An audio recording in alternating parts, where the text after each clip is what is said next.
maging matalas upang matalastas. Sabi pa ng Katoliko, sa pasyon nila, ay 3 taon daw maghahari yung hayop na 666. Saka raw sisipot si Elias at si Enoch, yung 2 saksi.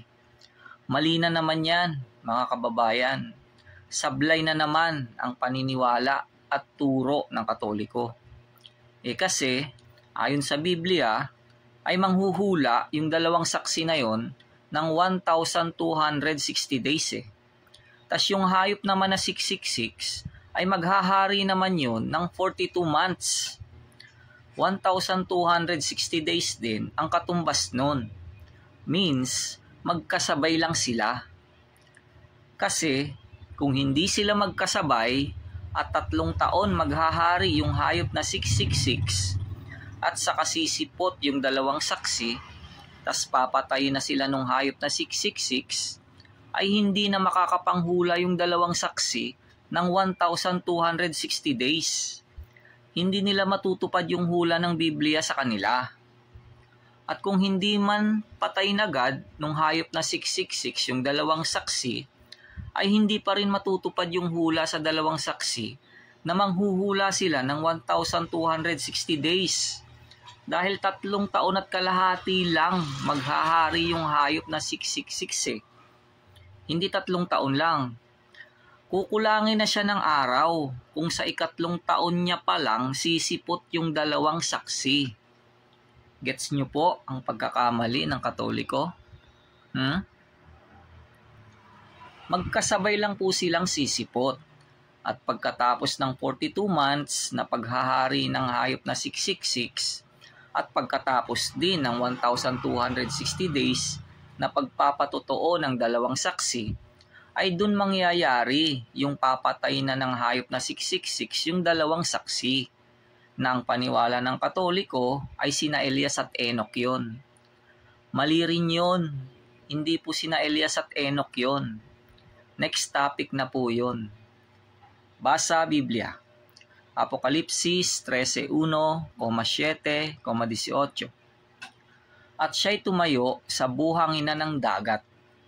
At nakita ko ang isang hayop na umaahon sa dagat, na may 10 sungay at 7 ulo. At sa kanilang mga sungay ay may 10 diadema. At sa kanyang mga ulo ay mga pangalan ng kapusungan. At ipinagkaloob sa kanya na makipagbaka sa mga banal at pagtagumpayan sila. At binigyan siya ng kapamahalaan sa bawat angkan at bayan at wika at bansa. Dito'y may karunungan. Ang may pagkaunawa ay bilangin ang bilang ng hayop, sapagkat siyang bilang ng isang tao, at ang kanyang bilang ay 666.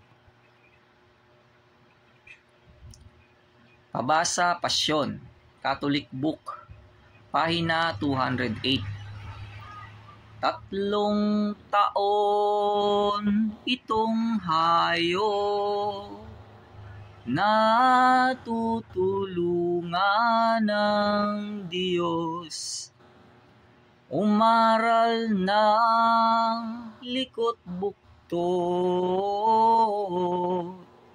at saka naman sisipot si Elias at si Enoch.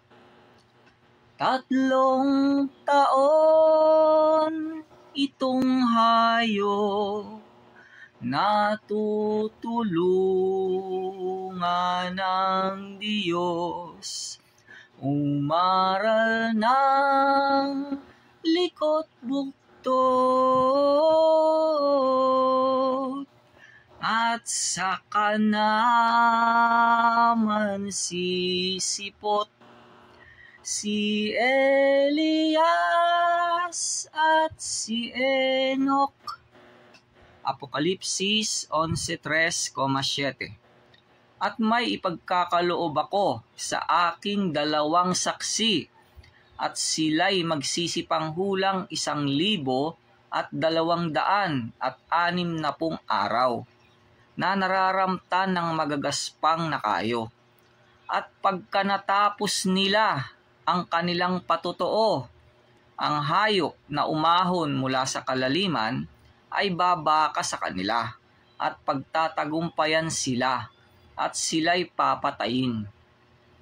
Apokalipsis 13:2,5. At ang hayop na aking nakita ay katulad ng isang leopardo, at ang kanyang mga paa ay gaya ng sa oso, at ang kanyang bibig ay gaya ng bibig ng leon.